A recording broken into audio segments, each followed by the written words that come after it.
I just recently had a training for our evening and Saturday staff so that they can sanitize properly.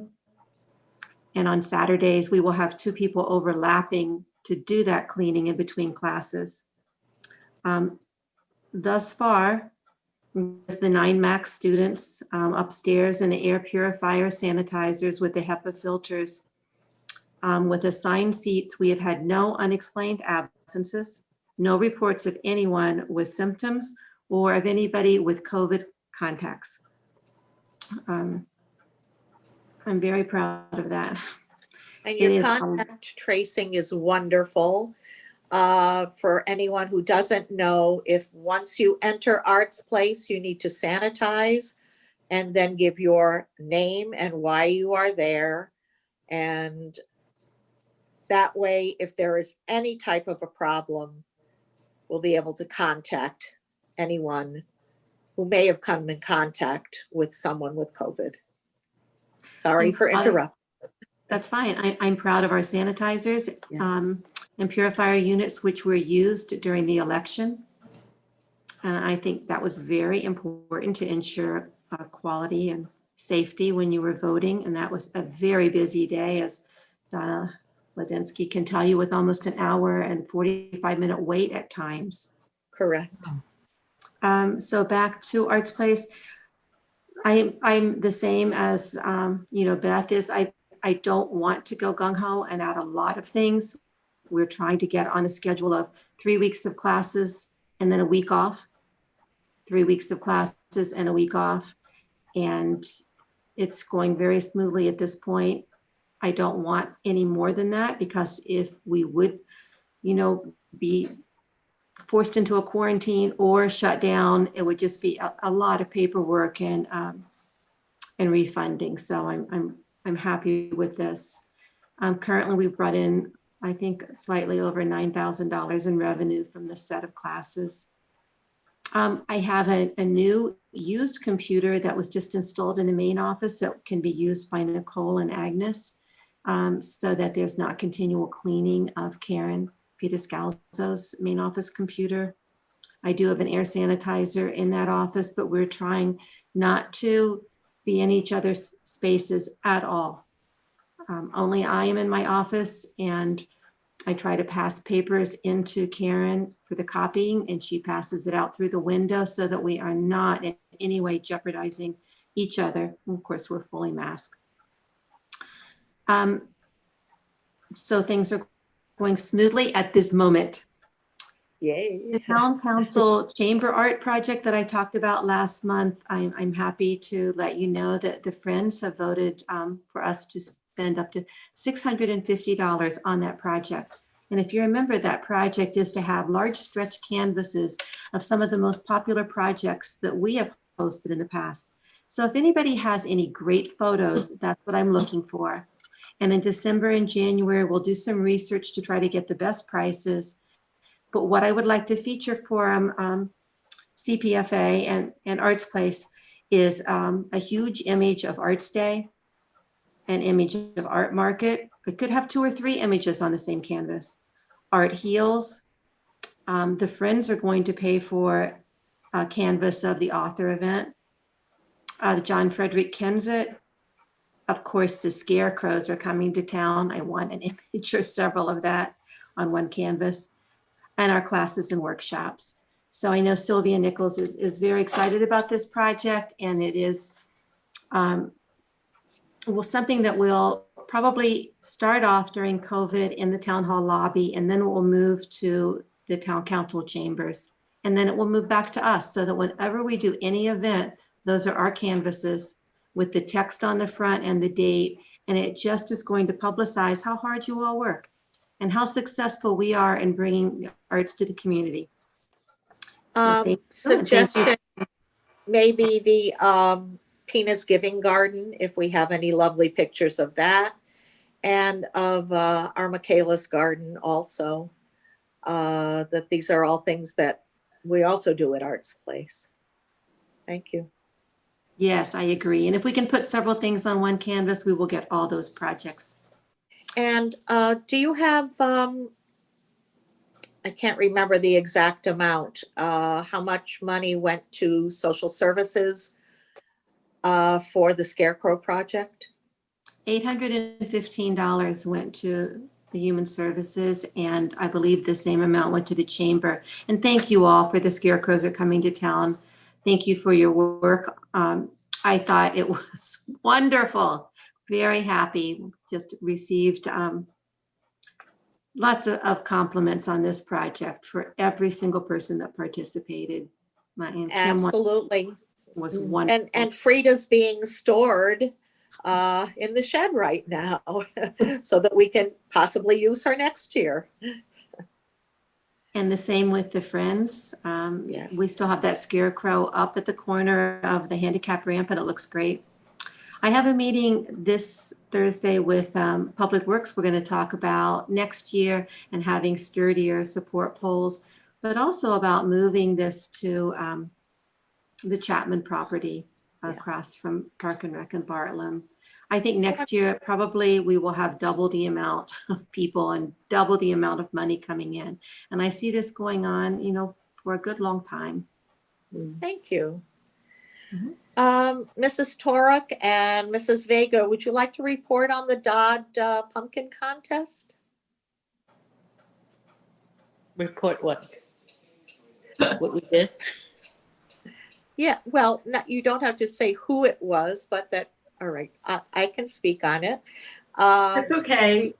Go ahead. We received by email pictures of all the pumpkins that were submitted through Dodd, some students, some teachers.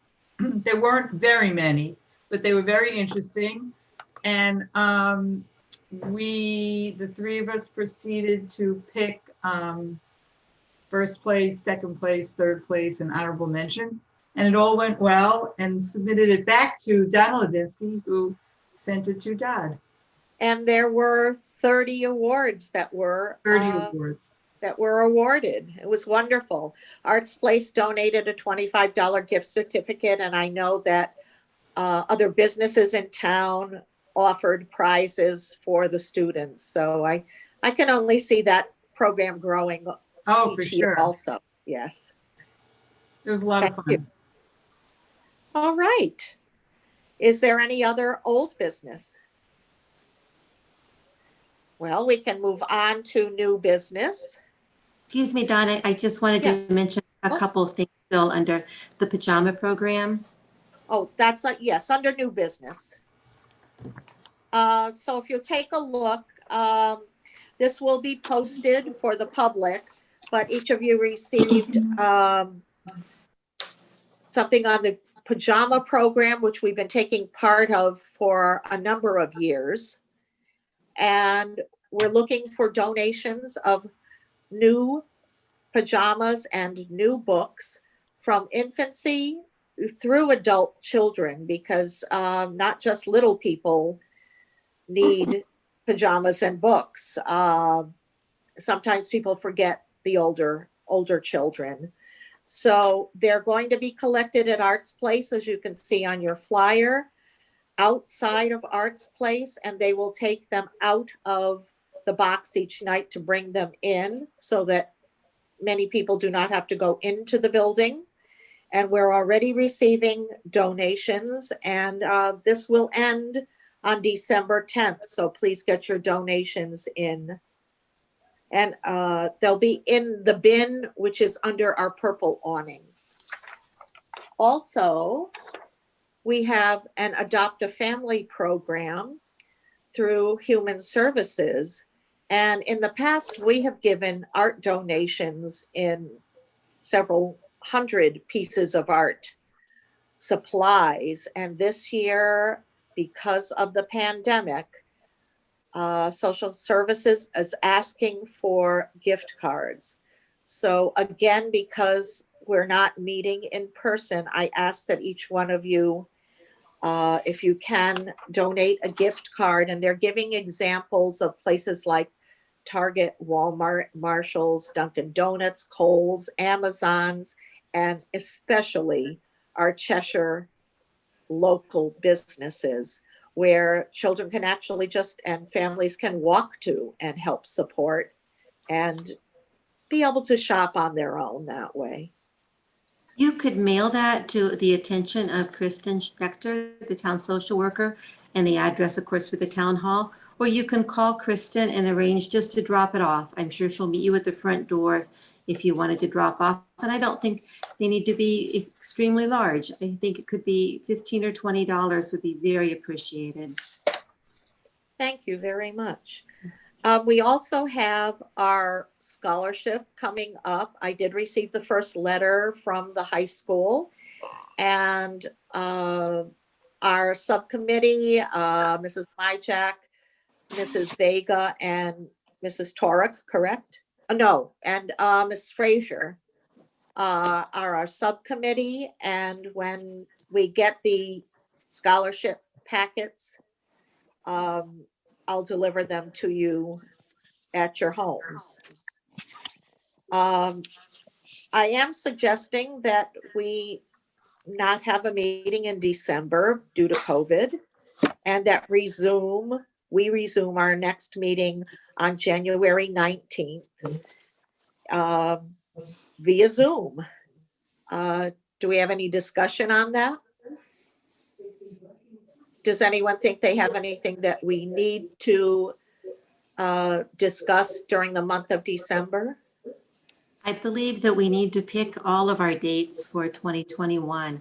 I don't know if you have a calendar right now. I don't I happen to do. have it in front of me, but we should do that because that's going to be the next item that we need to submit. So if all of you could take your calendars out, we should discuss this at this time. I'm looking at February of 2021.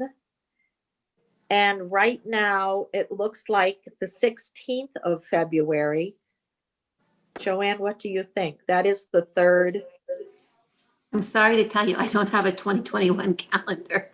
Are you on your telephone right now? I can get it. Yes, yes. Okay, so there should be a calendar in there.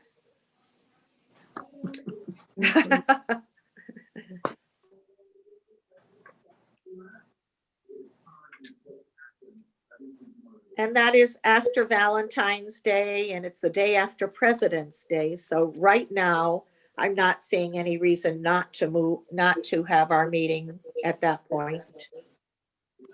All right, can we look at March? I'm sorry, we skipped January? I'm so sorry. Yes, the January meeting is already set, and that is set for The 19th? the 19th. Yes, Okay. correct. We will do this all the way through January 2022. Okay. So it's January 19th, February 16th at this time, unless we need to change for any reason. And when we go into March, we're looking at the 16th of March. Mhm. That is the third Tuesday. Going into April, it looks like the 20th.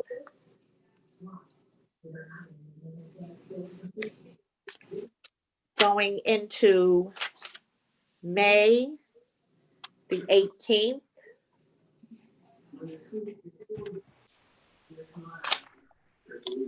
Going into June, the 15th.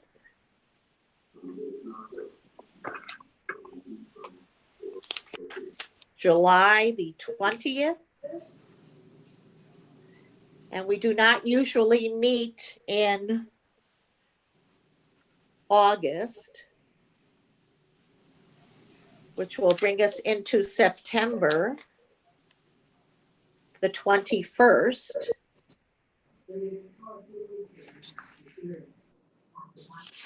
October, the 19th.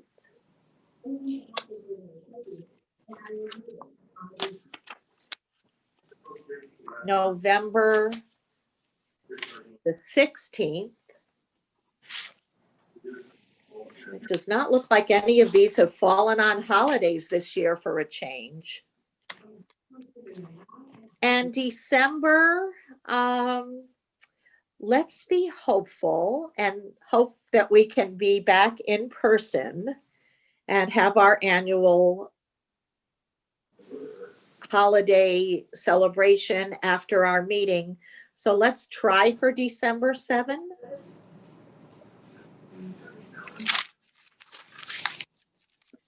which is the first Tuesday of December, which brings us into January of 2022. How scary is that? And that would be January 18th. Thank you. Okay. Thank you. Now, if anything changes once Ms. Pilarchik looks at her Arts Place calendar, we will let everyone know, and then we will post it differently on the town website. Does anyone else have anything that they would like to discuss at this time? I was going to briefly discuss the conservation training program project. Absolutely. So sorry. And you are on here for sure on the agenda. Go ahead, Signian. Well, I feel like it's been a comedy of errors. I made 15 copies of this lovely little printout about the Natural Resource Conservation Academy. And then the meeting was changed to virtual. And then Donna and I worked out that I would drop off the form so that it could be scanned and put in the minutes. And anyway, long story short, you don't have a copy of this, but I have plenty of copies. Maybe you'll get them someday. But this was an opportunity for me to just briefly talk about the program. And I did ask Joanne if she would be a consultant to our project in terms of designing art projects that would be beneficial for our program intention. And what is the program? Basically, this is something that the University of Connecticut is sponsoring and is funded by the National Science Foundation. It is called the Conservation Training Partnership. You apply to be accepted in the program. I applied and actually asked As another. president of what, though? Tell everyone what you're as president of. The Suburban Garden Club. Thank you. And I told them my age and they still accepted me. But it involves a teenager and an adult team member participate in a 2-day workshop and then go on to conduct a local conservation project of some sort. This was supposed to be an in-person experience, a workshop. And because of COVID, they were able, and we're happy to do so, they were able to change it to a virtual program. I encouraged another member of the garden club, Tom, what was that, Lewick, L-O-W-A-C, Lewick. He was a former Masters of Teaching student of my husband's. Is that Tom Lewak from the Yes. high school? From Yes, Cheshire High yes. School. He's a teacher there, yes. Yes, and he's head of technology from K to 12. Yes. So the perfect asset. He was more than willing to participate in this workshop. He found 3 teenagers in the Cheshire High School program, seniors, that were willing to participate. And we came up with a project to design educational aids, if you will, for people walking the trail. Now, it was supposed to be 1 teenager, 1 adult. We have a 3rd adult member. She happens to be the president of the Southington Garden Club. So we've got a good team, and we are we're working on a project to provide educational tools, if you will, material, going from Cornwall to Jarvis. So we limited our space, or the distance, so to speak. We have been given access to technology tools, one of which is a 360-degree camera. And we're trying to, the students have already been working with this, film areas of the trail so we can start to identify the native and the non-native and so on and so forth. We've already are planning that this will be more than a 1-year program, so that we're starting out with kind of the fall, and then the next year people will take another season and so on and so forth.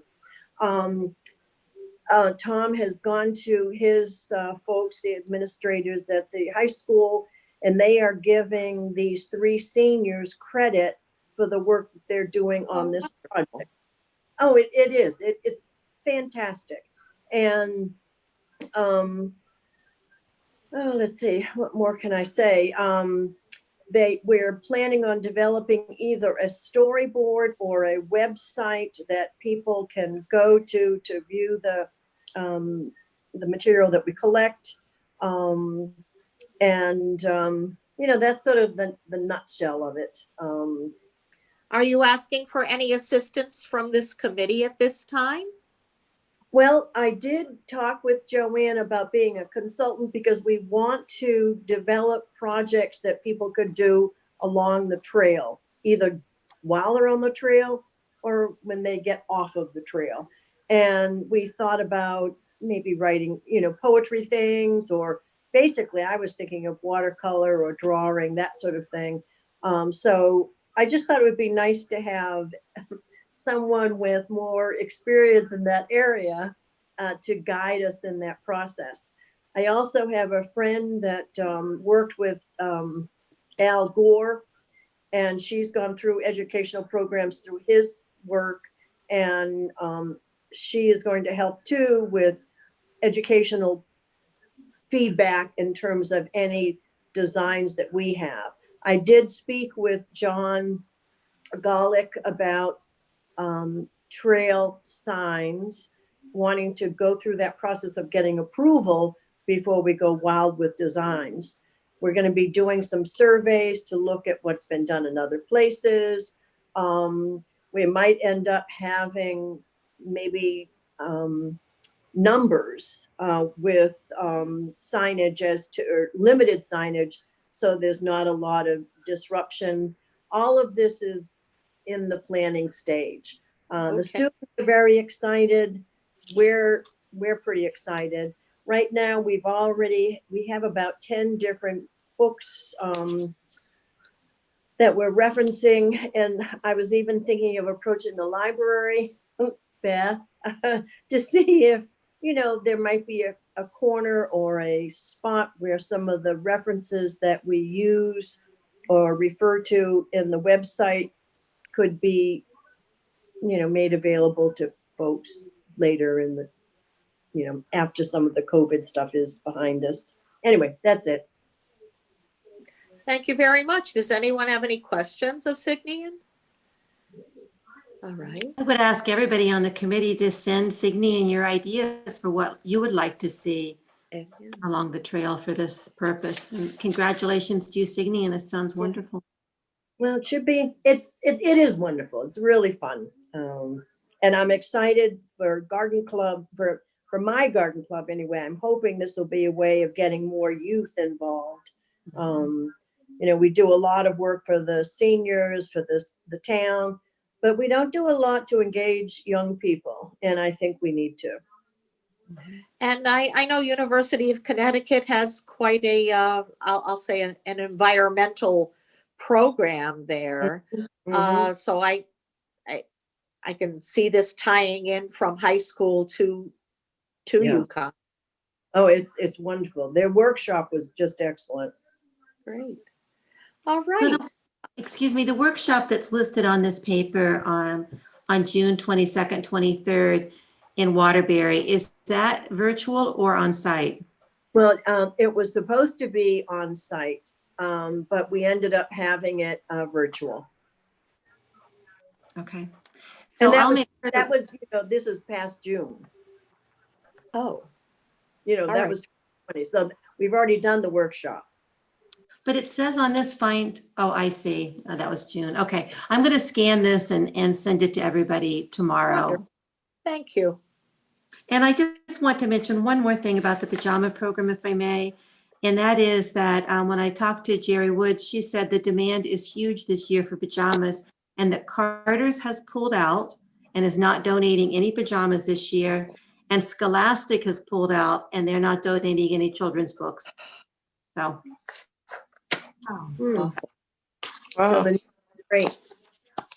Now, when I was at the, Arts Place, there was a container there. Was that had a label for pajamas? Is that where we're supposed to be able to Yeah. put? mhm. Yes, is- if you look in the packet that you have, there that Joanne provided for all of us. Yeah. The information is in that packet. Oh, okie dokie. Thank you. Joanne, did you want to talk lights at all or another meeting? Another meeting. Thank you. Okay, thank you. Then at this time, can I have a motion to adjourn the meeting? So move.